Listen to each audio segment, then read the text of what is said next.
Probably ಅದೆಲ್ಲ ನಿಮ್ಗೆ ಇವಾಗ ಹರ್ಟ್ ಆಗ್ಬೋದು. ನಾನು ಅಷ್ಟು ಒಳ್ಳೆ ಕತೆ ಮಾಡಿ ದರ್ಶನ್ ಅಂತ ಮೇರು ನಟನ ಹಾಕೊಂಡು ಸಿನಿಮಾ ಮಾಡಿ ಒಳ್ಳೊಳ್ಳೆ ಸ್ಟಾರ್ ಕಾಸ್ಟ್ ಇಟ್ಕೊಂಡು ಸಿನಿಮಾ ಮಾಡಿ ಇವಾಗ ಈ ಥರ ಬಂದು ಹಿಂಗೆ ಮಾಡಿದ್ರು ಅಂದಾಗ ನೀವು ಹೇಳಿದ್ರಿ ಆ ಸಿನಿಮಾ ಅಷ್ಟು ಮೇಲೆ ಏಳಲಿಲ್ಲ ಅಂತ ಹೇಳಿ, ಅವಾಗ ಎಲ್ಲದಕ್ಕೂ ಸೂತ್ರ ಆಗ್ಬಿಡುತ್ತೆ. ಹೌದು ಇವ್ರು ಸತೀಶ್ ಕಾಡಮಮ್ಮಿ ಹಿಂಗೆ ಹೇಳ್ತಿದ್ದಾರೆ ಅಂದರೆ ಸಿನಿಮಾ ಕತೆನೂ ಹಂಗೆ ಇತ್ತೇನೋ, ಅದಕ್ಕೆ ಓಡಲಿಲ್ವೇನೋ ಅನ್ನೋ ಥರದ ಮನಸ್ಥಿತಿ ಜನರ ಮೈಂಡಲ್ಲಿ ಮೂಡುತ್ತೆ. Exactly madam. ಈ ನೀವೇನು ಹೇಳ್ತಾ ಇದ್ರಿ ಅದು ಕರೆಕ್ಟ್ ಇದೆ. ಈ ಸಿನಿಮಾ ಯಾಕೆ ಫ್ಲಾಪ್ ಆಯಿತು ಅನ್ನೋದಕ್ಕೆ ಈಗ ನೋಡಿ ದರ್ಶನ್ ಸರ್ ಎಲ್ಲಾದರೂ ಮಾತಾಡಿದ್ದಾರೆ ಈ ಸಿನಿಮಾ ಬಗ್ಗೆ? ಯಾರಿಗಾದ್ರೂ ಗೊತ್ತಿದೆ? ತುಂಬಾ ಚೆನ್ನಾಗಿದೆ ಹಾಡು, ಒಂದಾಡು ಮಾತ್ರ, ಒಂದಾಡು ಇವತ್ತಿಗೂ ಬರುತ್ತೆ. ಅದು ನಾಗೇಂದ್ರ ಪ್ರಸಾದ್ ಅವರು ಬರೆದಿದ್ದಂಥ ಸಾಂಗ್, ಅದು ತುಂಬ ಇವತ್ತಿಗೂ ಆ ಸಾಂಗ್ ಇದೆ. ಸಾಂಗ್ ಮಾತ್ರ ಹೋಗ್ತಾ ಇರುತ್ತೆ, ಆ ಜನಕ್ಕೆ ಅದನ್ನು ಗೊತ್ತಿಲ್ಲ ಇದು ಯಾವ ಸಿನಿಮಾದು ಇದು ಅಂತಂದ್ಬಿಟ್ಟು.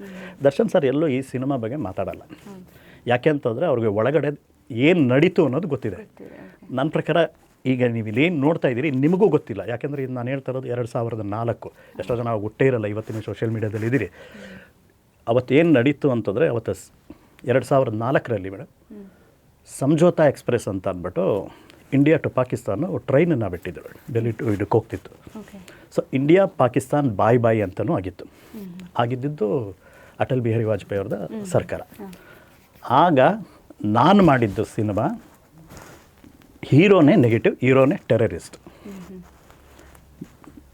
ನನಗೆ ಈ ಸಿನಿಮಾ ಎಲ್ಲ ಮಾಡುವಾಗ ನನಗೆ ಇದೆಲ್ಲ ಇರಲಿಲ್ಲ ಸ್ಟಾರ್ಟಿಂಗಲ್ಲೆಲ್ಲ. ಯಾಕೆ ಅಂತಂದರೆ ನಾವೇನೋ ಒಂದು ಸಂದೇಶ ಕೊಡೋಕ್ಕೆ ಹೊರಟಿದ್ದೀವಿ. ಟೆರರಿಸಮ್ ಅನ್ನೋದು ಈ ಥರ ನಮ್ಮೊಳಗಡೆ ಸೇರಿಕೊಂಡು ಈ ಥರ ನಮ್ಮವ್ರ ಜೊತೆನೇ ಇದ್ದು ನಮ್ಮವ್ರ ಥರನೇ ಇದ್ದು ಆ್ಯಕ್ಟ್ ಮಾಡಿ ಅವ್ರಿಗೆ ಬೇಕಾದಂಥ ಕೆಲಸಗಳನ್ನ ಮುಗಿಸ್ಕೊಂಡು ಹೊರಟೋಗ್ತಾರೆ. ಹೋಗಬಾರ್ದು, ಹೇಗೆ ಬಿಡಬಾರ್ದು ಅನ್ನೋದಕ್ಕೆ ಅವೇರ್ನೆಸ್ಸಿಗೆ ಅದೊಂದು ಸಿನಿಮಾ ಮಾಡಿದ್ದೆ. ಇದೇನಾಗೋಯ್ತು ಅಂತಂದರೆ ಮೇಡಮ್, ಇದು ಸಂಜೋತಾ ಎಕ್ಸ್ಪ್ರೆಸ್ಸು, ಇಂಡಿಯಾ ಪಾಕಿಸ್ತಾನ್ ಬಾಯ್ ಈ ಥರ ಎಲ್ಲ ಆಗೋಯ್ತಲ್ಲ. ನನ್ನ ಸಿನಿಮಾ ಎಲ್ಲ ಮುಗಿದು ಅಟ್ ಎ ಟೈಮ್ ಎಲ್ಲ ಮುಗೀತು. ಏನು ಅಂದ್ಕೊಂಡಿದ್ದೀವೋ ಶೆಡ್ಯೂಲು 45 ದಿವಸ ಸಿನಿಮಾ ಮಾಡಿರೋದು. 45 ದಿವಸದಲ್ಲಿ ಸಿನಿಮಾ ಮುಗೀತು. ರೆಕಾರ್ಡಿಂಗ್ ಎಲ್ಲ ಮುಗಿಸಿ ಸಿನಿಮಾ ಸೆನ್ಸಾರಿಗೆ ಹೋಯ್ತು. ಸೆನ್ಸಾರಿಗೆ ಹೋದ್ಮೇಲೆ ಸಂತೋಷ್ ಥಿಯೇಟರ್ ಮೇಲ್ಗಡೆ ಅಲ್ಲೇ ಸೆನ್ಸಾರ್ ನೋಡಿದರು. ಕರೆದು ನನ್ನ ಮತ್ತು ಪ್ರೊಡ್ಯೂಸರ್ ಬಂದಿರಲಿಲ್ಲ, ಕ್ಯಾಮ್ರಾಮ್ಯಾನ್ ಹೋಗಿ ಗಿರಿ ಅಂತ ಹೇಳ್ಬಿಟ್ಟು ಕರೆದ್ರು. ಕೂರಿಸ್ಕೊಂಡು ಅವ್ರು ಒಂದೇ ಮಾತಾಡಿದ್ದು, ಇವತ್ತು ಇಂಡಿಯಾ ಪಾಕಿಸ್ತಾನು ಬಾಯ್ ಆ ಥರ ಹೋಗ್ತಾಯಿದೆ. ಈ ಇದರಲ್ಲಿ ಒಬ್ಬ ನಿರ್ದೇಶಕ ಆಗಿ ಕಥೆನೇ ನಿಮ್ಮದೇ ಆಗಿ ನೀವೇನು ಸಂದೇಶ ಕೊಡೋಕೆ ಹೊರಟಿದ್ದೀರಿ? 2600 ಫೀಟು ತೆಗೆದು ನೀವು ಸಿನಿಮಾ ರಿಲೀಸ್ ಮಾಡೋದಾದರೆ ಅಥವಾ ಸಿನಿಮಾನೇ ಯಾವ ರೀಶೂಟ್ ಮಾಡೋದಾದರೆ ನಮ್ಮದೇನು ಅಭ್ಯಂತರ ಇಲ್ಲ, ಕೊಡ್ತೀನಿ ಅಂತ. ಅದು ನಿರ್ಧಾರ 2600 ಫೀಟ್ ಅಂದ್ರೆ ಕಥೆನೇ ಇಲ್ಲ ಮೇಡಮ್. 11,450 ಫೀಟ್ ಸಿನಿಮಾ ಇದ್ದಿದ್ದು. ಅದರಲ್ಲಿ 2600 ಫೀಟ್ ನೀವು ತೆಗೆದುಬಿಟ್ಟು ನನಗೆ ಕೊಟ್ಬಿಟ್ರೆ ಮೊದಲನೇ ಸಿನಿಮಾ ನಾನು ಹೇಗೆ ಪ್ಯಾಚಪ್ ಮಾಡೋದು, ಹೇಗೆ ಕತೆ ಹೇಗೆ ದೊಡ್ಡ ಇದಾಗೋಯ್ತು. ಕೊನೆಗೆ ಮತ್ತೆ ನಾವೇನು ಮಾಡಿದ್ವಿ, ಅವ್ರ ಹತ್ರ ಟೈಮ್ ತೊಗೊಂಡ್ವಿ ಸೆನ್ಸಾರ್ ಟೀಮಲ್ಲಿ. ಸರ್ ನಾವು ಒಂದು 1 ಡೇ ಟೈಮ್ ಕೊಡಿ, ನಾವು ವಾಪಸ್ ಬರ್ತೀವಿ. ಅಲ್ಲಿವರೆಗೂ ಏನು ಕಟ್ಸಿದೆ ಅದನ್ನು ನಾವು ಕೊಡೋದಿಲ್ಲ ಸರ್ಟಿಫಿಕೇಟ್ನ, ನೀವೇನು ಹೇಳ್ತೀರೋ ಹೇಳಿ ಅಂತಂದರು. ಪ್ರೊಡ್ಯೂಸರ್ ಹತ್ರ ಮಾತಾಡಿದ್ವಿ. ನನಗೆ ಅವರು ಬಿಲ್ಕುಲ್ ರೀಶೂಟ್ ಮಾಡೋದಕ್ಕೆ ಅವರು ಅಂದರೆ ಹೇಳಿದ್ರು ಆಗೋದಿಲ್ಲ ನನ್ನ ಕೈಲಿ, ಬಡ್ಜೆಟ್ ಪಾಪ ಅವ್ರದ್ದು ಲಿಮಿಟ್ ಒಂದು ಇರುತ್ತೆ, ಎಕ್ಸ್ಪೆಕ್ಟೇಷನ್ ಅಲ್ಲ. ಸಿನಿಮಾ ಕತೆ ಎಲ್ರಿಗೂ ಇಷ್ಟ ಆಗಿತ್ತು. ಆದರೆ ನಾವು ಶೂಟಿಂಗ್ ಎಲ್ಲ ಮಾಡಿ ಹೋಗೋಷ್ಟರಲ್ಲಿ ಆದ ಬದಲಾವಣೆ, ಆ ಪರಿಸ್ಥಿತಿ ಕರೆಕ್ಟಾಗಿ ನಮ್ಮದು ಸೆನ್ಸಾರಲ್ಲಿ ಸಿಗಾಕೊಳ್ತು.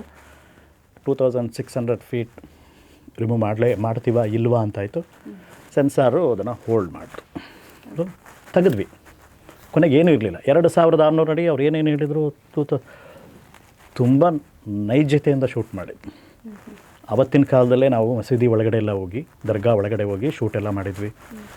ಶಿವಾಜಿನಗರದ ಇದರಲ್ಲೆಲ್ಲ ಹೋಗಿದ್ವಿ. ಪಬ್ಲಿಸಿಟಿ ಇವತ್ತಿನ ಥರ ಅವತ್ತು ಮೀಡಿಯಾ ಇರಲಿಲ್ಲ. ನಾವು ಪ್ರತಿ ಗುರುವಾರ ಕಾಯ್ತಾ ಇದ್ವಿ ಚಿತ್ರವಾರ್ತೆಗೆ, ಅದಕ್ಕೆ ಮತ್ತು ಪ್ರಿಂಟ್ ಮೀಡಿಯಾ. ಅವತ್ತು ಸಿನಿಮಾ ಎಲ್ಲ ಆಗಿ ಬಿಫೋರ್ ಸೆನ್ಸಾರ್ ಆದಮೇಲೆ ಎಲ್ಲ ರೀಶೂಟ್ ಎಲ್ಲ ಆದಮೇಲೆ ಒಂದು ಅವಾಗೆಲ್ಲ ಇದ್ದಿದ್ದು ಮೇಡಮ್. ತುಂಬ ದೊಡ್ಡ ಪ್ರೆಸ್ ಇವರೆಲ್ಲ ಸಿನಿಮಾ ನೋಡಿದ್ದಾರೆ. ಅವರೆಲ್ಲರಿಗೂ ಗೊತ್ತಿದೆ ಯಾರು ಈ ಸಿನಿಮಾ ಬಗ್ಗೆ ಕೆಟ್ಟದಾಗಿ ಬರೀಲಿಲ್ಲ. ಯಾಕೆಂತಂದ್ರೆ ಅವ್ರಿಗೆಲ್ರಿಗೂ ಗೊತ್ತಿತ್ತು. ಪರಮೇಶ್ ಗುಂಡ್ಕಲ್ ಸರ್, ಮತ್ತು ನಮ್ಮ ಗಣೇಶ್ ಕಾಸರಗೋಡು ಸರ್, ಮತ್ತು ಜೋಗಿ ಸರ್, ಎಲ್ಲರೂ ಸಿನಿಮಾ ನೋಡಿದರು. ಅವಾಗೆಲ್ಲ ಏನಂತಂದರೆ ಕಾಯ್ತಾ ಇದ್ವಿ, ಇವತ್ತು ಸಿನಿಮಾ ರಿಲೀಸ್ ಆದಮೇಲೆ ನೆಕ್ಸ್ಟ್ ವೀಕು ಕಾಯ್ತಾ ಇದ್ವಿ ಏನು ಬರೀತಾರೆ ಅಂತ. ಯಾಕೆಂತಂದರೆ ಅದೇ ನಮಗೆ ಲೈಫಿಗೆ ಮುಂದಿನ ಇದಕ್ಕೆ ನಮ್ಮ ಭವಿಷ್ಯ. ಅದು ಯಾರು ನಿರ್ದೇಶಕ ಕೆಟ್ಟದಾಗಿ ಸಿನಿಮಾ ಮಾಡಿದ್ದಾನೆ ಅಂತ ಬರೀಲಿಲ್ಲ, ಕತೆ ಕೆಟ್ಟದಾಗಿದೆ ಅಂತಲೂ ಬರೀಲಿಲ್ಲ. ಎಲ್ಲರೂ ಆ ಕಥೆನ ವಿಶ್ಲೇಷಣೆ ಮಾಡೋದ್ರಷ್ಟೇ ಸಿನಿಮಾ ನೋಡಬಹುದಾದಂಥ ಸಿನಿಮಾ ಅಂತ ಅಂದರು. 50 ದಿವಸ ಹೋಯಿತು. ಆದರೆ ಒಬ್ಬ ನಿರ್ದೇಶಕ ಅದಕ್ಕಿಂತ ಹೆಚ್ಚಾಗಿ ಆ ಕಥೆಯ ತಂದೆ ನಾನೇ ಆಗಿರೋದ್ರಿಂದ ಯಾವುದೇ ಸಿನಿಮಾನ ನೋಡಿ ಕದೀಲಿಲ್ಲ, ಯಾವುದೇ ಅದರ್ ಲ್ಯಾಂಗ್ವೇಜ್ ಸಿನಿಮಾಗಳನ್ನ ನೋಡಲಿಲ್ಲ. ಸ್ವಂತ ಸಿನಿಮಾ ಅಂತ ಮಾಡಿದಾಗ ಆ ಬೇಜಾರಾಯಿತು. ಒಂದೇ ನಿರ್ಧಾರ ತೆಗೆದುಕೊಂಡಿದ್ದು ಅವತ್ತು. ನಮ್ಮ ಗಣೇಶ್ ಕಾಸರಗೋಡು ಸರ್ ಮುಂದೆ ತೊಗೊಂಡಿದ್ದೆ. ಅವ್ರು ಹಾಗೆ ಕೂಡ ಅವತ್ತಿನ ಇದರಲ್ಲೆಲ್ಲ ಬಂದಿತ್ತು ಪ್ರಿಂಟ್ ಮೀಡಿಯಾದಲ್ಲಿ. ಮುಂದೆ ನಾನು ಸಿನಿಮಾ ಮಾಡೋದಿಲ್ಲ. ಇಷ್ಟು 14 ವರ್ಷ ನಾನೊಂದು ಸಿನಿಮಾ ಮಾಡಿ ಅಸಿಸ್ಟೆಂಟ್ ಡೈರೆಕ್ಟ್ರಾಗಿ, ಅಸೋಸಿಯೇಟ್ ಡೈರೆಕ್ಟ್ರಾಗಿ, ದೊಡ್ಡ ದೊಡ್ಡ ಡೈರೆಕ್ಟರ್ಗಳ ಹತ್ರ ಕೆಲಸ ಮಾಡಿ ನನ್ನ ಮೊದಲನೇ ಸಿನಿಮಾನ ನಾನು ಗೆಲ್ಲಿಸ್ಕೊಳ್ಳೋದಲ್ಲ, ಅಟ್ಲೀಸ್ಟ್ ಜನಕ್ಕೆ ಮುಟ್ಟೋ ಥರನೂ ಮಾಡಲಿಲ್ವಲ್ಲ. ಸೆನ್ಸಾರ್ ಅದು ಸಪ್ರೇಟ್, ಅದನ್ನು ಯಾರು ಕೇಳೋದಿಲ್ಲ. ಅದಾದಮೇಲೆ ಆದರೆ ಅದನ್ನು ಆಗಲಿಲ್ವಲ್ಲ, ಜನಕ್ಕೆ ಮುಟ್ಟಲಿಲ್ವಲ್ಲ ಅನ್ನೋ ಒಂದೇ ಒಂದು ಇದಕ್ಕೆ ಮಾಡೋದಿಲ್ಲ.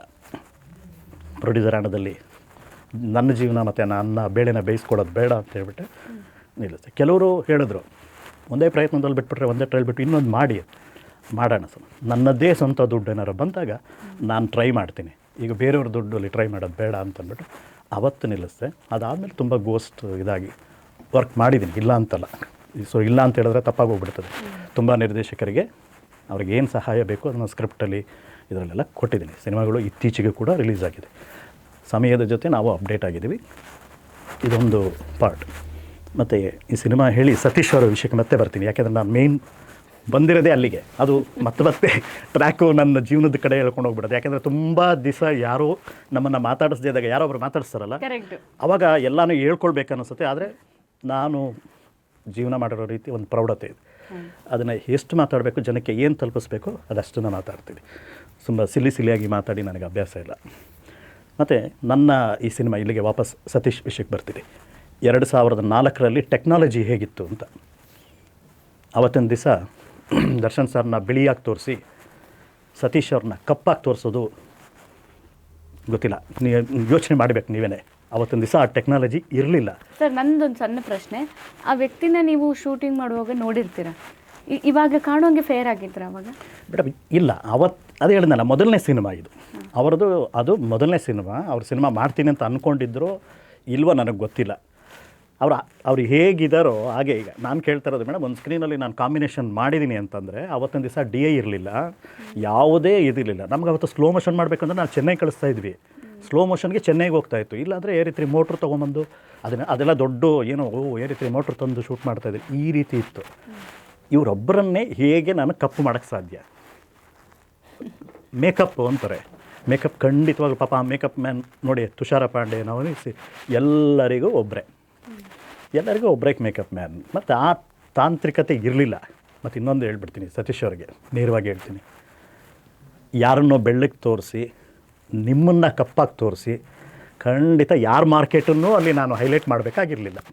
ಅಲ್ಲಿ ಏನಪ್ಪ ಅಂತಂದರೆ ಎಲ್ಲರೂ ಮಾರ್ಕೆಟ್ ಇದ್ದಿದ್ದೆ. ನಮ್ಮದು ಮೊದಲನೇ ಸಿನಿಮಾ, ನಿಮ್ಮದು ಮೊದಲನೇ ಸಿನಿಮಾ ಅಷ್ಟೇ ಅಲ್ಲಿದ್ದಿದ್ದು. ನಾವಿಬ್ಬರು ಹೊಸಬ್ರೆ, ಅಲ್ಲಿ ಎಲ್ಲರೂ ಎಕ್ಸ್ಪೀರಿಯನ್ಸ್ಡ್ ಮತ್ತು ಹೆಸರು ಮಾಡಿದ್ದಂಥ ಕಲಾವಿದರು. ಹಾಗಾಗಿ ನಿಮ್ಮನ್ನು ನೀವು ಹಂಗೆ ಅಂದ್ಕೋಬೇಡಿ. ಯಾಕಂದರೆ ನೀವು ನೋಡೋಕ್ಕೆ ಚೆನ್ನಾಗಿದ್ದೀರಿ, ಹಾಗಂತ ನೀವು ಹೇಳ್ತಾ ಇದ್ದೀರಿ.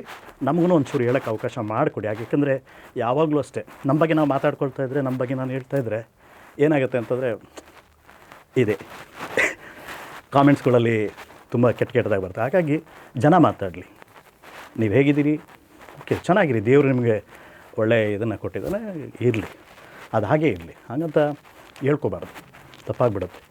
ಮತ್ತು